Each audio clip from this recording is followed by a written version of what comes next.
Patuloy na makararanas sa maulang panahon ang ilang bahagi ng bansa dahil sa bagyong Karina at hanging habagat.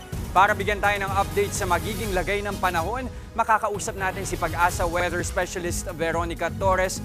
Magandang umaga sa iyo, Veronica. Unahin na natin itong bagyong Karina. Anong update? Saan ito magdadala ng pagulan?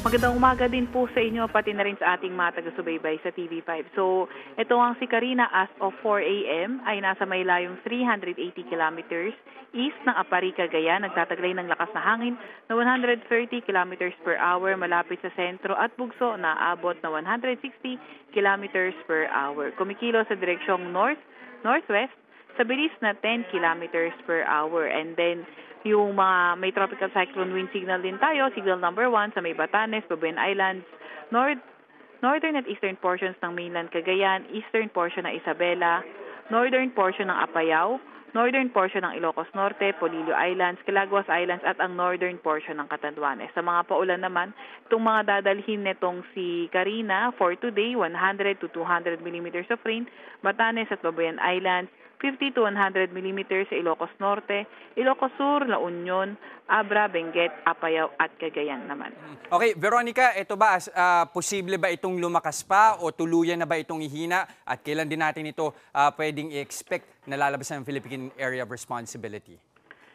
Sa ngayon, nakikita pa nga rin natin na posible pang lumakas itong si Karina, pero mame-maintain pa rin naman niya yung typhoon category. So bago ito maglandfall sa may Taiwan, posibleng ma-reach niya yung kanyang peak intensity.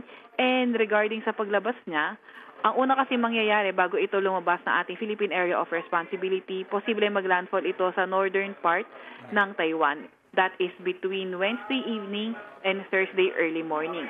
So after na maglandfall siya sa northern part ng Taiwan, in a few hours, palabas na ito ng ating PAR.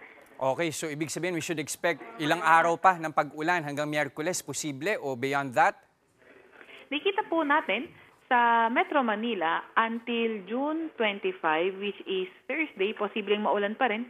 Then improving weather pagdating ng around Friday. And then sa ilang parts naman yung mga nasa may western section ng bansa, ay posibleng hanggang Friday yung maulan and then better weather ng Saturday. Pero yung mga areas na like Zambales, Bataan, yung mga nasa west ng Central Luzon, ayun yung posibleng tuloy-tuloy pa rin yung mga pagiging maulan po. Okay, maraming salamat. Again, Pag-asa Weather Specialist Veronica Torres.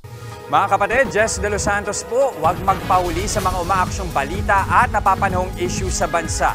Para sa mas malawak na balitaan, mag-subscribe at mag-follow sa social media pages ng News 5.